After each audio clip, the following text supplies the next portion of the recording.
All right, so, we love diving deep into these books.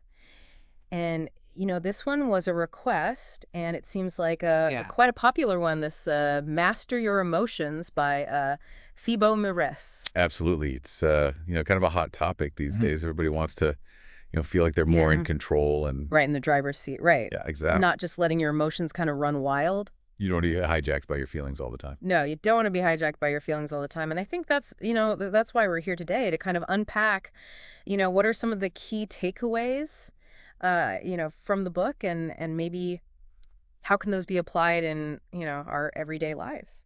Yeah. And I think, anytime we look at a book like this, we also want to think about, you know, what are some of the potential limitations? Because, we can't just assume that everything's going to be a perfect, solution, Right, right? like a magic bullet. Yeah, exactly. So we're going to try to take like, that balanced perspective and really give you a good sense of what the book is about. And then you can decide if it's something you want to explore further. So, yeah, master your emotions, kind of very direct in terms of what it's, saying. Yeah. The title's pretty clear. It's all about taking control. And, it seems like the book really emphasizes how important it is to, shift that dynamic for your own well-being, right? Like if you can, Yeah, I mean, that seems to be like the core premise. Like, if you can gain some control over how you respond to things emotionally, right? like that has ripple effects on, you know, every other area of your life. Yeah, It could be absolutely. I was just thinking about that. how you deal with stress. Well, even just like, your internal dialogue, right? Like, if you're less reactive to things and you're able to kind of take a step back and process your emotions in a healthy way, then you're not going to be, constantly battling with yourself. Yeah. And I think that speaks to like the potential benefits that the book is probably highlighting, less internal conflict, more peace of mind. And probably, improve relationships, right? Like if you're able to, communicate your emotions effectively and kind of manage those difficult conversations in a more constructive way, that's got to have a positive impact. Yeah. People are more drawn to people who seem, you know, stable and Being healed, right? yeah, exactly. And so, I'm sure the book delves into, practical techniques that you can actually use to work towards this. Right. And one of the things that I was thinking about as, we were prepping for this is, what are some of those techniques that he might talk about? And I think, one that comes to mind is identifying your emotional triggers.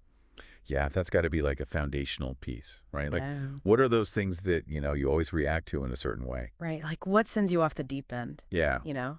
And maybe even getting curious about like why those are your triggers. Like what are the underlying. Right. Why do I always freak out when I get that certain type of email from, my boss or whatever it is? Exactly. Yeah, like, and maybe that goes back to like some kind of mental pattern that you've Right. developed over time. Right. Right. And so being able to identify those triggers is like the first step toward actually managing them.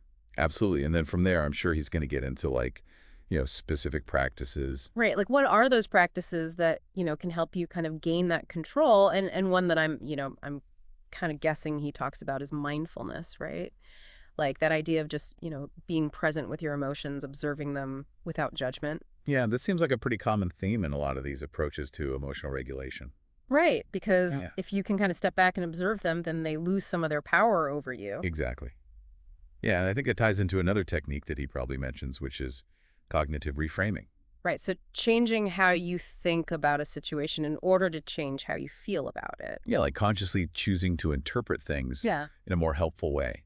Right. Yeah. So instead of, going down that rabbit hole of, negativity and, catastrophizing. Yeah, I mean, he might even have like exercises in there, Yeah. for how to actually do that. Right. Like how to pinpoint the exact thought that's fueling that negative emotion. Yeah, and then how to challenge it. Right. And I think ultimately what we're talking about here is, through these techniques, through, reading a book like this and actually applying these principles, there's real potential for personal growth and increased self-awareness. Yeah, I mean, I think that's one of the big takeaways that we can kind of offer is like, this is not just about feeling better. Mm. It's about, understanding yourself better Right. and growing as a person. But here's where I think, we need to kind of, put on the brakes a little bit and be realistic, right? Like, Yeah. while the idea of, mastering your emotions sounds great, real life is messy. It's not always that simple. It's not always that simple. And what are some of the challenges that we might encounter when we try to actually put this advice into practice? Yeah, and I think one of the things to remember is that, emotions are complex. They're not always bad, Right, they're not inherently bad, and they serve important functions.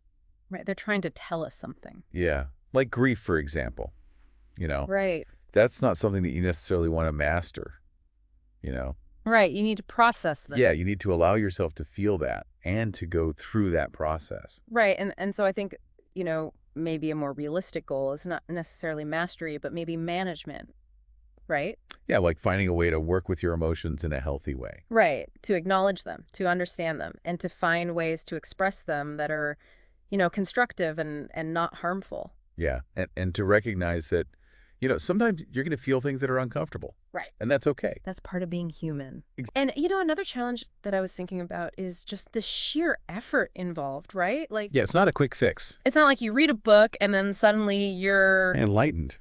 you're enlightened, you're a Buddha. Yeah, it takes work and it takes consistency, and I think it also takes a lot of self-compassion, you know, Absolutely. because you're going to make mistakes and you're going to have setbacks, Mhm. and it's important to be kind to yourself through that process. Right, you're not going to get it right all the time. And another thing that I was thinking about is, how individualized this is, right? Like, Yeah, there's no one-size-fits-all approach. not at all, because we all experience emotions differently, we express them differently, and, even our cultural background can influence how we relate to our emotions. Yeah, so what works for one person might not work for another. Right. So it's really about, taking those principles, those general ideas, and then adapting them to your own specific context. Yeah, I mean, I think of it as like a starting point, Right, like a framework. Yeah, and then you have to kind of experiment and see what works for you. Right. So I think, the bottom line here is that while Master Your Emotions likely offers, valuable frameworks and tools, Yeah. I mean, it sounds like it's full of helpful advice. yeah, it's not a one-size-fits-all solution. Right. It's not a magic bullet. Yeah, it's not going to solve all your problems overnight. Right. And it requires conscious effort. Yeah. And it requires an understanding that, our emotional lives are complex and nuanced, and it's really about progress, not perfection. Yeah, I think that's a good way to put it. Right. It's about, continually striving to improve your relationship with your emotions, Right. not about achieving some, mythical state of perfect control. Exactly. Yeah. So, as you're listening to this and you're thinking about the different ideas that we've discussed from the book, what's one specific trigger or emotional pattern in your own life that stands out as something you might want to explore applying these techniques to? Yeah, that's a good question to reflect on. That's the question I think, for you to kind of ponder as you're, going about your day. And, we hope this deep dive has given you a good overview of the core concepts in Master Your Emotions. Yeah, thanks for sharing this source with us and letting us kind of guide you through it. Absolutely. And, remember, this is just an initial look. Yeah, there's always more to explore. Absolutely. There's always more to explore. So keep digging and keep learning. Yeah, you keep diving. All right. That's it for this episode of The Deep Dive. We'll catch you next time. See you later.